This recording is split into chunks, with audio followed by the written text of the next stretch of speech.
ಜೈ ಹಿಂದ್. ಎಲ್ರಿಗೂ ನಮಸ್ಕಾರ. Welcome back to competitive world YouTube channel. ಇವತ್ತಿನ Agniveer first shift exam complete ಆಗಿದೆ. ನೋಡೋಣ ಯಾವ ಥರ GK ಮತ್ತು ಸೈನ್ಸ್ ಕ್ವಶನ್ ಬಂದಿದ್ವು ಅಂತ. ಅದಕ್ಕಿಂತ ಮುಂಚೆ ಇನ್ನೂ ಯಾರು ನಮ್ಮ ಚಾನಲ್ಗೆ ಸಬ್ಸ್ಕ್ರೈಬ್ ಆಗಿಲ್ಲ, ಎಲ್ಲರೂ ಸಬ್ಸ್ಕ್ರೈಬ್ ಆಗಿ ಅಂತ ಹೇಳ್ತಾ, ರಾಜ್ಯ ಹಾಗೂ ಕೇಂದ್ರ ಸರ್ಕಾರದ ಸ್ಪರ್ಧಾತ್ಮಕ ಪರೀಕ್ಷೆಗಳಿಗೆ ಉಪಯುಕ್ತ ಮಾಹಿತಿಯನ್ನು ಕೊಡ್ತಾ ಇರ್ತೀವಿ. ಸೊ ಎಲ್ಲರೂ ಸಬ್ಸ್ಕ್ರೈಬ್ ಆಗಿ. ಓಕೆ, ಫಸ್ಟ್ ಕ್ವಶನ್ ಏನಪ್ಪ ಅಂದರೆ, ಫಕೀರ ಆಂದೋಲನ ಪ್ರಮುಖವಾಗಿ ಯಾವ ಪ್ರದೇಶದಲ್ಲಿ ನಡೆಯಿತು ಅಂತ ಪ್ರಶ್ನೆ ಕೇಳಿದ್ದಾರೆ ಇವತ್ತಿನ ಫಸ್ಟ್ ಶಿಫ್ಟ್ನಲ್ಲಿ. ಸೊ ಅದಕ್ಕೆ ಕರೆಕ್ಟ್ ಆನ್ಸರು ಆಪ್ಷನ್ ಸಿ, ಪಶ್ಚಿಮ ಬಂಗಾಳ. ಯಾವುದು? ಪಶ್ಚಿಮ ಬಂಗಾಳದಲ್ಲಿ ಸೊ ಈ ಒಂದು ಫಕೀರ ಆಂದೋಲನ ನಡೆಯುತ್ತೆ. ಹೌದಾ? ಫಕೀರ ಆಂದೋಲನ 18ನೇ ಶತಮಾನದ ಕೊನೆಯಲ್ಲಿ ಬ್ರಿಟಿಷ್ ಈಸ್ಟ್ ಇಂಡಿಯಾ ಕಂಪನಿಯ ವಿರುದ್ಧ ನಡೆದ ದಂಗೆಯಾಗಿದೆ. ಇದು ಮುಖ್ಯವಾಗಿ ಮುರ್ಷಿದಾಬಾದ್ ಮತ್ತು ಜಲಪೈಗುರಿಯ ಬೈಕುಂಠಪುರದಲ್ಲಿ ಅರಣ್ಯ ಪ್ರದೇಶದಲ್ಲಿ ಕೇಂದ್ರೀಕೃತವಾಗಿತ್ತು. ಇವೆಲ್ಲವೂ ಪ್ರಸ್ತುತ ಪಶ್ಚಿಮ ಬಂಗಾಳದ ರಾಜ್ಯದಲ್ಲಿ ಕಂಡುಬರ್ತಾವೆ. Okay, next question. ಸೊ ಇದು ಕ್ವಶನ್ ರಿಪೀಟ್ ಆಗಿದೆ. ನಿನ್ನೆ ಕೂಡ ಈ ಒಂದು ಕ್ವಶನ್ನ ಕೇಳಿದರು, ಅಥವಾ ನಾನು ಫೋರ್ತ್ ಶಿಫ್ಟಲ್ಲಿ ಅಂತ ಅನ್ಕೋತೀನಿ. ಬ್ರಹ್ಮ ಸಮಾಜದ ಸ್ಥಾಪಕರು ಯಾರಂತ ನಿನ್ನೆ ಫೋರ್ತ್ ಶಿಫ್ಟ್ನಲ್ಲಿ ಕೇಳಿದರು. ಅದೇ ಕ್ವಶನ್ ಮತ್ತೆ ರಿಪೀಟ್ ಆಗಿದೆ. ಓಕೆ, ಬ್ರಹ್ಮ ಸಮಾಜದ ಸ್ಥಾಪಕರು ಯಾರಪ್ಪ ಅಂದರೆ ಆಪ್ಷನ್ ಬಿ, ರಾಜಾರಾಮ್ ಮೋಹನ್ ರಾಯ್ ಅವರು. ಓಕೆ, ಈ ರಾಜಾರಾಮ್ ಮೋಹನ್ ರಾಯ್ ಅವರು 1828ರಲ್ಲಿ ಕಲ್ಕತ್ತಾದಲ್ಲಿ ಬ್ರಹ್ಮ ಸಮಾಜವನ್ನು ಸ್ಥಾಪನೆ ಮಾಡ್ತಾರೆ. ಇದರ ಮೂಲ ಉದ್ದೇಶ ಏನಪ್ಪ ಅಂದರೆ ಹಿಂದೂ ಧರ್ಮದಲ್ಲಿನ ಮೂಢನಂಬಿಕೆಗಳನ್ನು, ಜಾತಿ ಪದ್ಧತಿಯನ್ನು, ವಿಗ್ರಹಾರಾಧನೆಯನ್ನು, ಸತಿ ಪದ್ಧತಿಯಂಥ ಕಂದಾಚಾರಗಳನ್ನು ವಿರೋಧಿಸುವುದಾಗಿತ್ತು. ಓಕೆ, ಸೊ ಇವರಿಗೆ 1829ರಲ್ಲಿ ಸತಿ ಪದ್ಧತಿಯನ್ನು ನಿಷೇಧ ಮಾಡಲಿಕ್ಕೆ ಒಬ್ಬ ಬ್ರಿಟಿಷ್ ಗವರ್ನರ್ ಜನರಲ್ ಸಹಾಯ ಮಾಡ್ತಾರೆ. ಅವ್ರು ಯಾರಂತ ನೀವು ಕಮೆಂಟ್ ಮಾಡಿರಿ. Okay, next question. Assam, Tripura ಮತ್ತು ಮೇಘಾಲಯ ರಾಜ್ಯಗಳು ಯಾವ ನೆರೆಯ ದೇಶವನ್ನು ಸ್ಪರ್ಶಿಸುತ್ತವೆ ಅಥವಾ ಗಡಿಯನ್ನು ಹಂಚಿಕೊಳ್ಳುತ್ತವೆ ಅಂತ ಪ್ರಶ್ನೆ ಕೇಳಿದ್ದಾರೆ. ಯಾವ ದೇಶದೊಂದಿಗೆಪ್ಪ ಅಂದರೆ ಆಪ್ಷನ್ ಡಿ, ಬಾಂಗ್ಲಾದೇಶ ದೇಶದೊಂದಿಗೆ ಈ ಗಡಿಯನ್ನು ಹಂಚಿಕೊಳ್ತವೆ. ಯಾವ? ಅಸ್ಸಾಂ, ತ್ರಿಪುರ ಮತ್ತು ಮೇಘಾಲಯ ರಾಜ್ಯಗಳು. Okay, next. ಬಾಂಗ್ಲಾದೇಶವು ಭಾರತದ ಪೂರ್ವ ಮತ್ತು ಈಶಾನ್ಯ ರಾಜ್ಯಗಳಾದ ಅಸ್ಸಾಂ, ತ್ರಿಪುರ, ಮೇಘಾಲಯ, ಪಶ್ಚಿಮ ಬಂಗಾಳ ಮತ್ತು ಮಿಜೋರಾಂಗಳೊಂದಿಗೆ ಸುದೀರ್ಘ ಅಂತಾರಾಷ್ಟ್ರೀಯ ಗಡಿಯನ್ನು ಹಂಚಿಕೊಂಡಿದೆ. ಅಸ್ಸಾಂನ ದಕ್ಷಿಣ ಭಾಗ, ತ್ರಿಪುರಾದ ಸಂಪೂರ್ಣ ಪಶ್ಚಿಮ ಹಾಗೂ ಉತ್ತರದ ಗಡಿ ಮತ್ತು ಮೇಘಾಲಯದ ದಕ್ಷಿಣ ಗಡಿ ಬಾಂಗ್ಲಾದೇಶವನ್ನೇ ಸ್ಪರ್ಶಿಸುತ್ತವೆ. ಸೊ ಅದಕ್ಕೆ ಕರೆಕ್ಟ್ ಆನ್ಸರು ಬಾಂಗ್ಲಾದೇಶ ಆಗುತ್ತೆ. ಓಕೆ, ಇನ್ನು ವಿಸ್ತೀರ್ಣದ ದೃಷ್ಟಿಯಿಂದ ಯಾವ ಖಂಡವು ಅತ್ಯಂತ ದೊಡ್ಡದಾಗಿದೆ? ಈಗ ನಾವು ಪ್ರಪಂಚದಲ್ಲಿ ಅಂತ ಬಂದಾಗ ಸುಮಾರು 7 ಖಂಡಗಳನ್ನು ಕಾಣ್ತೀವಿ. ಅದರಲ್ಲಿ ಅತ್ಯಂತ ದೊಡ್ಡ ಖಂಡ ಯಾವುದು ವಿಸ್ತೀರ್ಣದಲ್ಲಿ? ಅದು ವಿಸ್ತೀರ್ಣ ಅಂತಲೂ ಕೊಡಲಿ ಅಥವಾ ಮುಂದಿನ ಶಿಫ್ಟಲ್ಲಿ ಜನಸಂಖ್ಯೆ ಅಂತಲೂ ಕೊಡಲಿ. ಫಸ್ಟ್ ಯಾವ್ದು ಬರುತ್ತಪ್ಪ ಅಂದ್ರೆ ಖಂಡ, ಅತಿ ದೊಡ್ಡ ಖಂಡೊಳಗೆ ಏಷ್ಯಾ ಖಂಡನೇ ಬರುತ್ತೆ. ಓಕೆ, ಯಾವ ಖಂಡ ಬರುತ್ತೆ? ಏಷ್ಯಾ ಖಂಡ ಬರುತ್ತೆ. ಸೊ ನಿಮಗೊಂದು ಡೈಗ್ರಾಮ್ ಕೊಡ್ತೀನಿ. ಈ ಡೈಗ್ರಾಮ್ನ ನೀವು ನೆನಪಿಟ್ಕೋರಿ. ಯಾವುದೇ ಕಾರಣಕ್ಕೂ ಈ ಥರ ಕ್ವಶನ್ ಮಿಸ್ ಆಗೋಲ್ಲ. ಏನಪ್ಪ ಅಂದ್ರೆ ಡೈಗ್ರಾಮ್ ಅಂದ್ರೆ ಅದು ಸೊ ಈ ಥರ.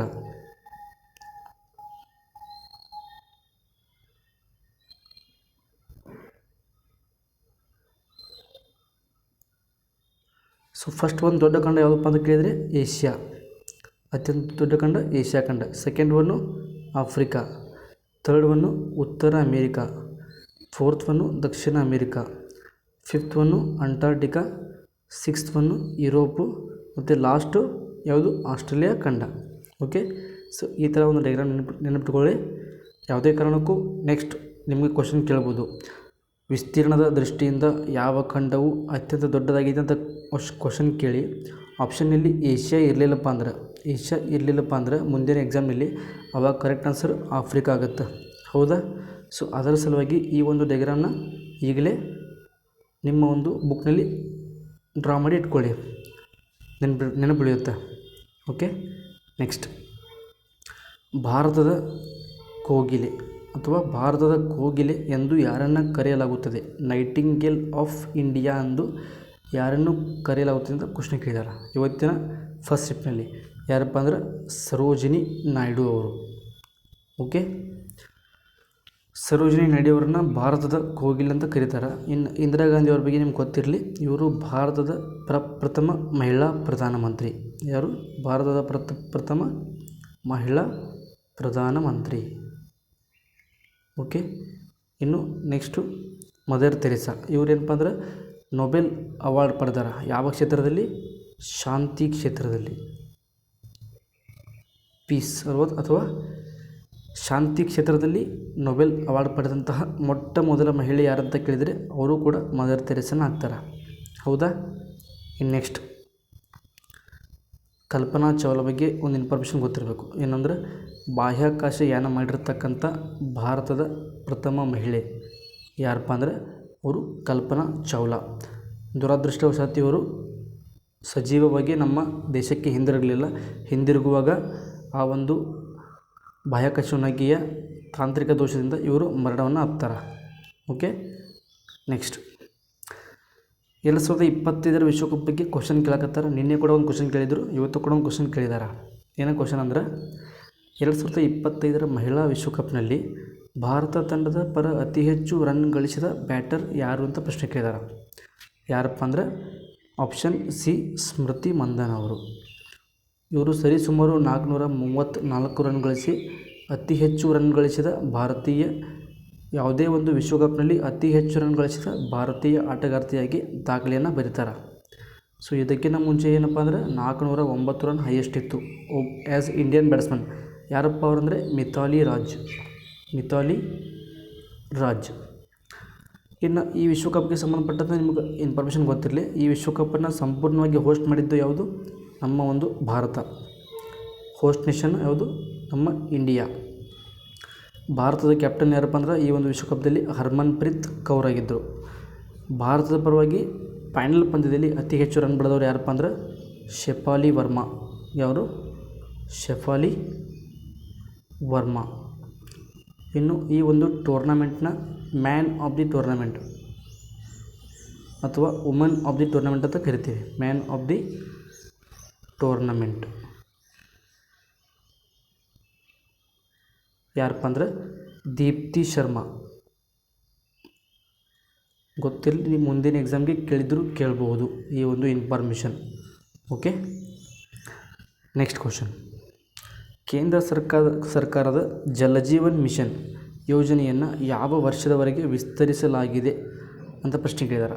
ಯಾವ ವರ್ಷದವರೆಗೆಪ್ಪ ಅಂದ್ರೆ ಆಪ್ಷನ್ ಸಿ 2028ರವರೆಗೆ ಈ ಒಂದು ಕೇಂದ್ರ ಸರ್ಕಾರದ ಯೋಜನೆಯನ್ನು ವಿಸ್ತರಣೆ ಮಾಡಲಾಗಿದೆ. ಓಕೆ. ಕೇಂದ್ರ ಸಚಿವ ಸಂಪುಟದ ಅನುಮೋದನೆ 2026ರ ಮಾರ್ಚ್ನಲ್ಲಿ ಕೇಂದ್ರ ಸಚಿವ ಸಂಪುಟವು ಜಲಜೀವನ್ ಮಿಷನ್ ಅನ್ನು ಡಿಸೆಂಬರ್ 2028ರವರೆಗೆ ವಿಸ್ತರಿಸಲು ಅನುಮೋದಿಸಿತು. ಈ ನಿರ್ಧಾರದೊಂದಿಗೆ ಗ್ರಾಮೀಣ ಕುಡಿಯುವ ನೀರಿನ ಕ್ಷೇತ್ರದಲ್ಲಿ ರಚನಾತ್ಮಕ ಸುಧಾರಣೆಗಳತ್ತ ಗಮನ ಹರಿಸಲಾಗುತ್ತಿದೆ. ಓಕೆ. ನೆಕ್ಸ್ಟ್, ನಗರ ನಿಗಮದ ಮುಖ್ಯಸ್ಥರು ಯಾರು ಅಂತ ಪ್ರಶ್ನೆ ಕೇಳಿದ್ದಾರೆ. ಸೊ ನಿನ್ನೆಯಿಂದ ಭಾರತ ಸಂವಿಧಾನ ಮೇಲೆ ಎಸ್ಪೆಷಲಿ ಯಾವ ಒಂದು ಟಾಪಿಕ್ ಮೇಲೆಪ್ಪ ಅಂದರೆ ಪಂಚಾಯಿತಿ ಮತ್ತು ಮೂಲಭೂತ ಕರ್ತವ್ಯ ಮತ್ತು ಮೂಲಭೂತ ಹಕ್ಕುಗಳ ಮೇಲೆ ಜಾಸ್ತಿ ಪ್ರಶ್ನೆಯನ್ನು ಫ್ರೇಮ್ ಮಾಡತ್ತಾರ. ಓಕೆ. ಇವತ್ತು ಕೂಡ ಈ ಒಂದು ಪಂಚಾಯಿತಿ, ಮುನ್ಸಿಪಾಲ್ಟಿ, ನಗರಸಭೆ ಇದರ ಮೇಲೆ ಕ್ವಶನ್ ಕೇಳಿದ್ದಾರೆ. ನಗರ ನಿಗಮದ ಮುಖ್ಯಸ್ಥರು ಯಾರಾಗಿರ್ತಾರಪ್ಪ ಅಂದರೆ ಆಪ್ಷನ್ ಎ ಮೇಯರ್ ಅವರು ಆಗಿರ್ತಾರೆ. ಓಕೆ. ಈ ಒಂದು ಮುನ್ಸಿಪಾಲ್ಟಿ ಭಾರತ ಸಂವಿಧಾನದ ಯಾವ ಭಾಗದಲ್ಲಿ ಬರುತ್ತಪ್ಪ ಅಂದರೆ ಕೇಳಿದರೆ ಅದು ಭಾಗ 9A. ಓಕೆ. ಭಾಗ 9B ನಾವು ಸಹಕಾರ ಸಂಘ ಅಂತ ಕಾಣ್ತೀವಿ. ಓಕೆ. ನೆಕ್ಸ್ಟ್, ಸಾತ್ಪುರ ಮತ್ತು ವಿಂಧ್ಯ ಪರ್ವತ ಶ್ರೇಣಿಗಳನ್ನು ಯಾವ ಶ್ರೇಣಿಯು ಸಂಯೋಜಿಸುತ್ತದೆ ಅಂತ ಪ್ರಶ್ನೆ ಕೇಳಿದ್ದಾರೆ. ಯಾವ ಶ್ರೇಣಿಯಪ್ಪ ಅಂದರೆ ಆಪ್ಷನ್ ಬಿ ಮೈಕಲಾ ಶ್ರೇಣಿ. ಓಕೆ. ಸಾತ್ಪುರ ಮತ್ತು ಈ ಒಂದು ವಿಂಧ್ಯ ಶ್ರೇಣಿ ಮಧ್ಯಪ್ರದೇಶದಲ್ಲಿ ಕಂಡುಬರ್ತಾವೆ. ಓಕೆ. ಮಧ್ಯಪ್ರದೇಶದಲ್ಲಿ ಕಂಡುಬಂದು ಈ ಒಂದು ಎರಡೂ ಶ್ರೇಣಿಗಳ ನಡುವೆ ನರ್ಮದಾ ನದಿ ಹರಿಯುತ್ತದೆ. ಪಶ್ಚಿಮಕ್ಕೆ ನರ್ಮದಾ ನದಿ ಹರಿಯುತ್ತದೆ, ಗೊತ್ತಿರಲಿ. ಇನ್ನು ಸಾತ್ಪುರ ಶ್ರೇಣಿಯ ಅತ್ಯಂತ ಎತ್ತರವಾದ ಶಿಖರ ಯಾವುದಪ್ಪ ಅಂದರೆ ಧೂಪ್ಗರ್. ಇನ್ನು ವಿಂಧ್ಯ ಶ್ರೇಣಿಯ ಅತ್ಯಂತ ಎತ್ತರವಾದ ಶಿಖರ ಯಾವುದಂತ ಕೇಳಿದರೆ ಗುಡ್ವಿಲ್, ಮೌಂಟ್ ಗುಡ್ವಿಲ್. ಸಾತ್ಪುರದು ಧೂಪ್ಗರ್. ಈ ಎರಡೂ ಶ್ರೇಣಿಗಳನ್ನು ಸಂಯೋಜಿಸ್ತಕ್ಕಂಥ ಒಂದು ಶ್ರೇಣಿ ಯಾವುದಪ್ಪ ಅಂದರೆ ಅದು ಮೈಕೇಲಾ ಶ್ರೇಣಿ. ಇದು ಮಧ್ಯಪ್ರದೇಶ ಮತ್ತು ಛತ್ತೀಸ್ಗಢ ಒಂದು ರಾಜ್ಯದ ಗಡಿಯಲ್ಲಿ ಕಂಡುಬರ್ತಕ್ಕಂಥ ಈ ಒಂದು ಶ್ರೇಣಿ ಈ ಎರಡೂ ಶ್ರೇಣಿಯನ್ನು ಸಂಯೋಜಿಸ್ತಕ್ಕಂಥ ಕೆಲಸವನ್ನು ಮಾಡ್ತದೆ. ಓಕೆ, ಈ ನೆಕ್ಸ್ಟ್ ಅರಾವಳಿ ಶ್ರೇಣಿ ಬಗ್ಗೆ ಒಂದು ಇನ್ಫಾರ್ಮೇಷನ್ ಗೊತ್ತಿರಬೇಕು. ಏನಪ್ಪ ಅಂದರೆ ಅರಾವಳಿ ಶ್ರೇಣಿಯು ನಮ್ಮ ಭಾರತ ದೇಶದಲ್ಲಿ ಕಂಡುಬರ್ತಕ್ಕಂಥ ಅತ್ಯಂತ ಹಳೆಯ ಪರ್ವತ ಶ್ರೇಣಿ. ಈ ಒಂದು ಶ್ರೇಣಿಯ ಅತ್ಯಂತ ಎತ್ತರವಾದ ಶಿಖರ ಯಾವುದಪ್ಪ ಅಂದರೆ ಅದು ಗುರು ಶಿಖರ. ಓಕೆ, ಸೊ ಈ ಒಂದು ಅರಾವಳಿ ಶ್ರೇಣಿಯಲ್ಲಿ ಒಂದು ಶ್ರೇಣಿ ಕಂಡುಬರುತ್ತೆ. ಅದು ಯಾವುದು? ಮೌಂಟ್ ಅಬು.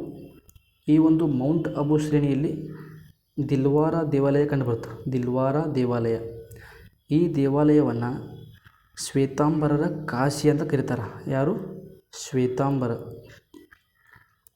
ಶ್ವೇತಾಂಬರರ ಕಾಶಿ. ಶ್ವೇತಾಂಬರ ಅಂದರೆ ಇದು ಜೈನ ಧರ್ಮದ ಒಂದು ಪಂಗಡ. ಶ್ವೇತಾಂಬರ ದಿಗಂಬರ ಅಂತ ಕಾಣ್ತೀವಲ್ಲ, ಈ ಶ್ವೇತಾಂಬರರ ಕಾಶಿಯನ್ನು ನಾವು ದಿಲ್ವಾರ ದೇವಾಲಯಕ್ಕೆ ಹೋಲಿಸ್ತೀವಿ. ಓಕೆ, ಇನ್ನು ನೆಕ್ಸ್ಟ್ ಪಶ್ಚಿಮ ಘಟ್ಟ ಏನಪ್ಪ ಅಂದರೆ ಇದು ಗುಜರಾತು, ಮಹಾರಾಷ್ಟ್ರ, ಗೋವಾ, ಕರ್ನಾಟಕ, ಕೇರಳ ಮತ್ತು ತಮಿಳುನಾಡಿನಲ್ಲಿ ಹಂಚಿಕೆಯಾಗಿರ್ತಕ್ಕ ಒಂದು ಶ್ರೇಣಿ, ಒಂದು ನೈಸರ್ಗಿಕ ಶ್ರೇಣಿ. ಈ ಒಂದು ಪಶ್ಚಿಮ ಘಟ್ಟ ಸುಮಾರು 2012ರಲ್ಲಿ ಯುನೆಸ್ಕೋ ವಿಶ್ವ ಪಾರಂಪರಿಕ ಪಟ್ಟಿಗೆ ಸೇರ್ಪಡೆ ಆಗ್ತದೆ. ಯುನೆಸ್ಕೋ ವಿಶ್ವ ಪಾರಂಪರಿಕ ಪಟ್ಟಿಗೆ ಈ ಪಶ್ಚಿಮ ಘಟ್ಟವನ್ನು ಅಧ್ಯಯನ ಮಾಡಲಿಕ್ಕೆ ಸುಮಾರು 3 ಸಮಿತಿಗಳನ್ನ ನೇಮಕ ಮಾಡ್ತಾರೆ. ಅದು ಯಾವುದಪ್ಪ ಅಂದರೆ ಮೊದಲನೇದು ಮಾಧವ್ ಗಾಡ್ಗೀಳ್ ಸಮಿತಿ, ಎರಡನೇದು ಕಸ್ತೂರಿ ರಂಗನ್ ಸಮಿತಿ, ಇನ್ನು ಮೂರನೇದು ಸಂಜಯ್ ಕುಮಾರ್ ಸಮಿತಿ. ಓಕೆ, ಸೊ ಇದಿಷ್ಟು ಮಾಹಿತಿ ಗೊತ್ತಿರಲಿ ಪಶ್ಚಿಮ ಘಟ್ಟಗಳ ಬಗ್ಗೆ. ಇನ್ನು ನೆಕ್ಸ್ಟು ಹಿಮಾಲಯ ಅಂತ ಬಂದಾಗ ಭಾರತದ ಉತ್ತರ ಭಾಗಕ್ಕೆ ಒಂದು ನೈಸರ್ಗಿಕ ಗೋಡೆಯಾಗಿ ಕಾರ್ಯವನ್ನು ನಿರ್ವಹಿಸ್ತಕ್ಕಂಥ ಈ ಒಂದು ಹಿಮಾಲಯ ಭಾರತದಲ್ಲಿ ಸುಮಾರು 3 ರೀತಿಯಲ್ಲಿ ನಾವು ಹಿಮಾಲಯನ ಕಾಣ್ತೀವಿ. ಓಕೆ, ಮೊದಲನೇದು ಮಹಾ ಹಿಮಾಲಯ, ಇದನ್ನು ಹಿಮಾದ್ರಿ ಅಂತ ಕರಿತೀವಿ. ಇನ್ನು ಎರಡನೇದು ಮಧ್ಯ ಹಿಮಾಲಯ, ಇದನ್ನು ಹಿಮಾಚಲ್ ಅಂತ ಕರಿತೀವಿ. ಇನ್ನು ಮೂರನೇದು ಶಿವಾಲಿಕ್ ಶ್ರೇಣಿ, ಇದನ್ನು ನಾವು ಪಾದ ಬೆಟ್ಟಗಳು ಅಂತ ಕರಿತೀವಿ. ಇನ್ನು ಪಾದ ಬೆಟ್ಟಗಳು. ಓಕೆ, ಸೊ ಇದಿಷ್ಟು ಮಾಹಿತಿ ಗೊತ್ತಿರಲಿ. ನೆಕ್ಸ್ಟ್ ಪ್ರಶ್ನೆ. ಸೊ ಇದಿಷ್ಟು GK ಕ್ವಶನ್ನು. ಇನ್ನು ನೆಕ್ಸ್ಟು ಸೈನ್ಸ್ ಕ್ವಶನ್ ಬರ್ತಾವೆ ನೋಡಿರಿ. ಸಸ್ಯಗಳಿಗೆ ಸೂರ್ಯನ ಬೆಳಕಿನ ಅಗತ್ಯ ಏಕೆ? ಸಸ್ಯಗಳಿಗೆ ಸೂರ್ಯನ ಬೆಳಕಿನ ಅವಶ್ಯಕತೆ ಇದೆ. ಅದು ಎದಕ್ಕಪ್ಪ ಅಂತಂದ್ರೆ ಉಸಿರಾಟಕ್ಕಾಗಿನ, ದ್ಯುತಿ ಸಂಶ್ಲೇಷಣೆಗಾಗಿನ, ಸಂತಾನೋತ್ಪತ್ತಿಗಾಗಿನ ಅಥವಾ ಬಾಷ್ಪ ವಿಸರ್ಜನೆಗಾಗಿನ? So correct answer option B, ದ್ಯುತಿ ಸಂಶ್ಲೇಷಣೆ, ಫೋಟೋಸಿಂಥಸಿಸ್.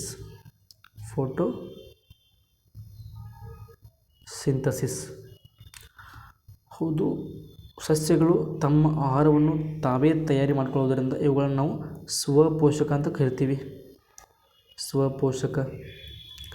ಕ್ಲೋರೋಪ್ಲಾಸ್ಟ್ ಹೊಂದಿರತಕ್ಕಂಥ ಈ ಸಸ್ಯಗಳು ಕಾರ್ಬನ್ ಡೈಆಕ್ಸೈಡ್ ಮತ್ತು ನೀರು ಮತ್ತು ಸೂರ್ಯನ ಬೆಳಕನ್ನು ಪಡೆದುಕೊಂಡು ಆಹಾರವನ್ನು ತಯಾರು ಮಾಡ್ತಾವೆ. ಅದರೊಂದಿಗೆ ಆಕ್ಸಿಜನನ್ನು ತಯಾರು ಮಾಡ್ತಾವೆ. ಈ ಆಕ್ಸಿಜನನ್ನು ಮನುಷ್ಯ ಬಳಸ್ಕೊತಾನೆ, ಆಹಾರವನ್ನು ಸಸ್ಯ ಬಳಸ್ಕೊಳ್ತದೆ. ಓಕೆ, ನೆಕ್ಸ್ಟ್ ಜ್ವರ ಬಂದಾಗ ಅಥವಾ ಅನಾರೋಗ್ಯದಿಂದ ನಾವು ಪೀಡಿತರಾದಾಗ ಪ್ರತಿಜೀವಕ ಅಥವಾ ಆ್ಯಂಟಿಬಯೋಟಿಕ್ಸನ್ನು ಸೇವನೆ ಮಾಡ್ತೀವಿ. ಅವು ಏನು ಮಾಡ್ತವೆ ಅಂತ ಪ್ರಶ್ನೆ ಕೇಳಿದ್ದಾರೆ. ಅವು ವೈರಸ್ಗಳನ್ನು ನಾಶಪಡಿಸ್ತವೆ? ಖಂಡಿತವಾಗ್ಲೂ ಇಲ್ಲ.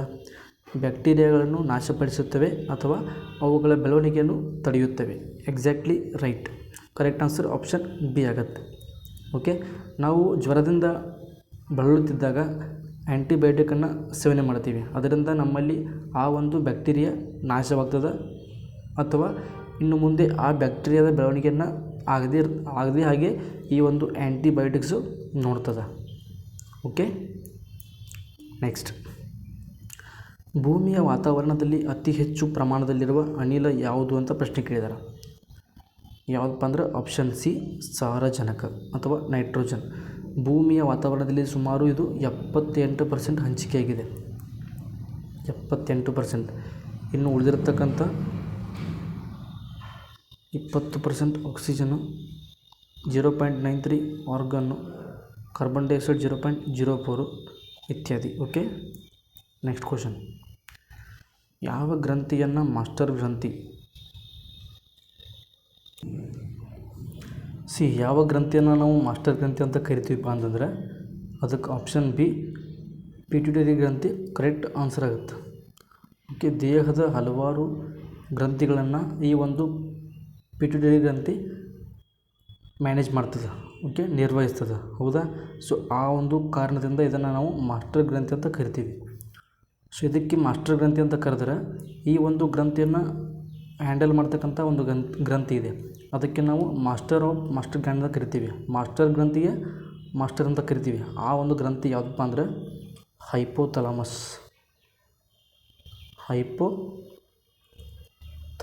ಗ್ರಂಥಿ ಅಂತ ಕರಿತೀವಿ. ಓಕೆ, ನೆಕ್ಸ್ಟ್ ಕ್ವಾಶಿಯಾರ್ಕೋರ್ ಕಾಯಿಲೆಯಿಂದ ಸುಧಾರಿಸಿಕೊಳ್ಳಲು ಮಾನವ ದೇಹಕ್ಕೆ ಯಾವ ಪೋಷಕಾಂಶದ ಅಗತ್ಯ ಹೆಚ್ಚಾಗಿರುತ್ತದೆ ಅಂತ ಪ್ರಶ್ನೆ ಕೇಳಿದ್ದಾರೆ. ಯಾವುದಪ್ಪ ಅಂದರೆ ಪ್ರೋಟೀನ್. ಓಕೆ, ಇನ್ನು ನೆಕ್ಸ್ಟ್ ಕಾರ್ಬೋಹೈಡ್ರೇಟ್ಸ್ ಏನಪ್ಪ ಅಂದ್ರೆ ಇದು ಶಕ್ತಿಯ ಮೂಲ ರೂಪ. ಇನ್ನು ಪ್ರೋಟೀನ್ ಯಾಕೆ ಬೇಕಪ್ಪ ಅಂದ್ರೆ ಇದು ದೇಹದ ಬೆಳವಣಿಗೆಗೆ ಅತಿ ಅವಶ್ಯಕ. ಕೊಬ್ಬು ಕೂಡ ಶಕ್ತಿಯ ಒಂದು ರೂಪ. ಹಾಗಾದರೆ ಕಾರ್ಬೋಹೈಡ್ರೇಟ್ಗೆ ಕೊಬ್ಬಿಗೆ ಏನು ಡಿಫ್ರೆನ್ಸಪ್ಪ ಅಂದ್ರೆ ಕಾರ್ಬೋಹೈಡ್ರೇಟು ನಿಮಗೆ ತಕ್ಷಣ ಶಕ್ತಿ ಬೇಕಂದ್ರೆ ಕಾರ್ಬೋಹೈಡ್ರೇಟ್ ತೊಗೋಬೇಕು, ತಕ್ಷಣ ಶಕ್ತಿ ಕಡಿಮೆ ಶಕ್ತಿ. ನಿಮಗೆ ಜಾಸ್ತಿ ಶಕ್ತಿ ಬೇಕು ಅಥವಾ ಸ್ವಲ್ಪ ಸಮಯದ ನಂತರ ಶಕ್ತಿ ಬೇಕಪ್ಪ ಅಂದರೆ ಆವಾಗ ನೀವು ಕೊಬ್ಬನ್ನು ಸೇವನೆ ಮಾಡಬೇಕು. ಫಾರ್ ಎಕ್ಸಾಂಪಲ್ ಈಗ ಗ್ಲೂಕೋಸ್ ಈ ಕಡೆ ಏನಂದ್ರೆ ತುಪ್ಪ ಅಂತ ತಗೊಳ್ಳಿ. ಸೊ ಇದು ಕಾರ್ಬೋಹೈಡ್ರೇಟು, ಇದು ಫ್ಯಾಟ್ ಕೊಬ್ಬು. ಕಾರ್ಬೋಹೈಡ್ರೇಟ್ನ ತೊಗೊಂಡ್ರೆ ನೀವು ತಕ್ಷಣ ನಿಮಗೆ ಶಕ್ತಿ ಸಿಗುತ್ತೆ, ಆದರೆ ಕಡಿಮೆ ಸಿಗುತ್ತೆ. ತುಪ್ಪವನ್ನು ಸೇವನೆ ಮಾಡಿದರೆ ಶಕ್ತಿ ಜಾಸ್ತಿ ಸಿಗುತ್ತೆ, ಆದರೆ ತಕ್ಷಣ ಸಿಗಲ್ಲ, ಸ್ವಲ್ಪ ಸಮಯದ ನಂತರ ಸಿಗುತ್ತೆ. ಓಕೆ, ಈ ಥರ. ನೆಕ್ಸ್ಟ್ ಕ್ವಶನ್,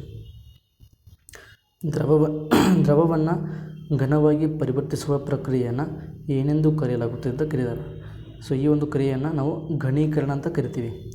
ಓಕೆ, ಯಾವುದೋ ಒಂದು ಲಿಕ್ವಿಡ್ ಇದೆ, ಅದನ್ನು ಸಾಲಿಡಾಗಿ ನಾವು ಕನ್ವರ್ಟ್ ಮಾಡಬೇಕಪ್ಪ ಅಂದ್ರೆ ಅದರೊಳಗಿಂದ ಉಷ್ಣವನ್ನು ತೆಗಿಬೇಕು.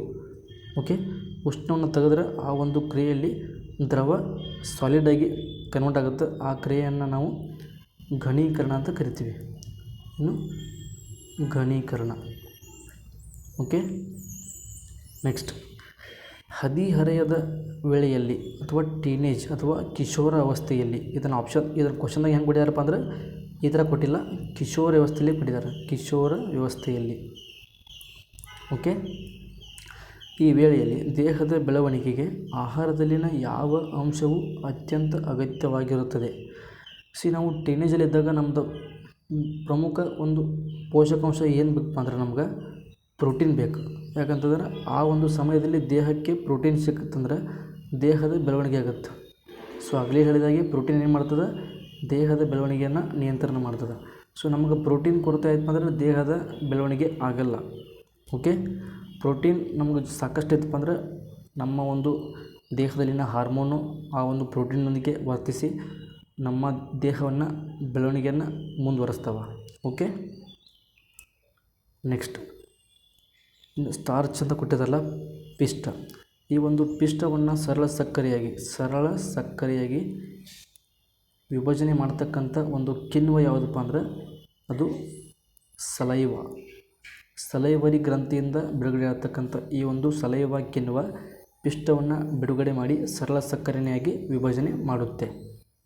ಓಕೆ, ನೆಕ್ಸ್ಟ್ ದೇಹದಲ್ಲಿ ವಿಟಮಿನ್ ಇ ಕೊರತೆಯಾದಾಗ ಯಾವ ರೋಗಗಳು ಉಂಟಾಗಬಹುದು?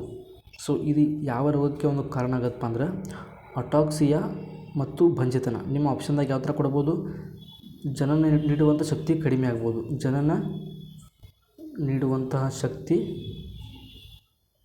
ಕಡಿಮೆ. ಓಕೆ, ಸೊ ನಾವು ವಿಟಮಿನ್ ಇದ ರಾಸಾಯನಿಕ ಹೆಸರು ಏನಪ್ಪ ಅಂದ್ರೆ ಟೋಕೋಫೆರಾಲ್. ಏನು? ಟೋಕೋಫೆರಾಲ್. ಸೊ ಈ ಒಂದು ವಿಟಮಿನ್ ಕಡಿಮೆ ಆಯ್ತಪ್ಪ ಅಂದ್ರೆ ಪುರುಷರಲ್ಲಿ ಟೆಸ್ಟೋಸ್ಟೆರಾನ್ ಹಾರ್ಮೋನ್ ಕಡಿಮೆ ಆಗುತ್ತೆ. ಯಾವುದು? ಟೆಸ್ಟೋಸ್ಟೆರಾನ್. ಇನ್ನು ಮಹಿಳೆಯರಲ್ಲಿ ಈಸ್ಟ್ರೋಜನ್ ಹಾರ್ಮೋನ್ ಕಡಿಮೆ ಆಗುತ್ತೆ. ಸೊ ಆದ ಕಾರಣ ಮಹಿಳೆಯರಲ್ಲಿ ಬಂಜೆತನ ರೋಗ ಉಂಟಾಗುತ್ತೆ. ಯಾವುದು? ಬಂಜೆತನ. ಇನ್ನು ಪುರುಷರಲ್ಲಿ ಟೆಸ್ಟೋಸ್ಟೆರಾನ್ ಕಡಿಮೆ ಆಗುತ್ತಲ್ಲ, ಟೆಸ್ಟೋಸ್ಟೆರಾನ್. ಸೊ ಇದು ಕೊರತೆಯಿಂದ ಮಾನವರಲ್ಲಿ ಏನಪ್ಪ ಅಂದರೆ ವೀರ್ಯ ಉತ್ಪಾದನೆ ಕಡಿಮೆ ಆಗುತ್ತೆ, ವೀರ್ಯ ಉತ್ಪಾದನೆ. ಓಕೆ, ಸೊ ಇದಿಷ್ಟು ಇವತ್ತಿನ GK ಮತ್ತು ಸೈನ್ಸ್ ಕ್ವಶನ್ನು. ಮುಂದಿನ ವಿಡಿಯೋದಲ್ಲಿ ಸಿಗೋಣ ಸೆಕೆಂಡ್ ಶಿಫ್ಟ್ ಕ್ವಶನ್ ತೊಗೊಂಬಂದು. ಸೊ ಅಲ್ಲಿವರೆಗೂ ಎಲ್ಲರೂ ಚೆನ್ನಾಗಿ ಸ್ಟಡಿ ಮಾಡಿ. All the best. Thank you.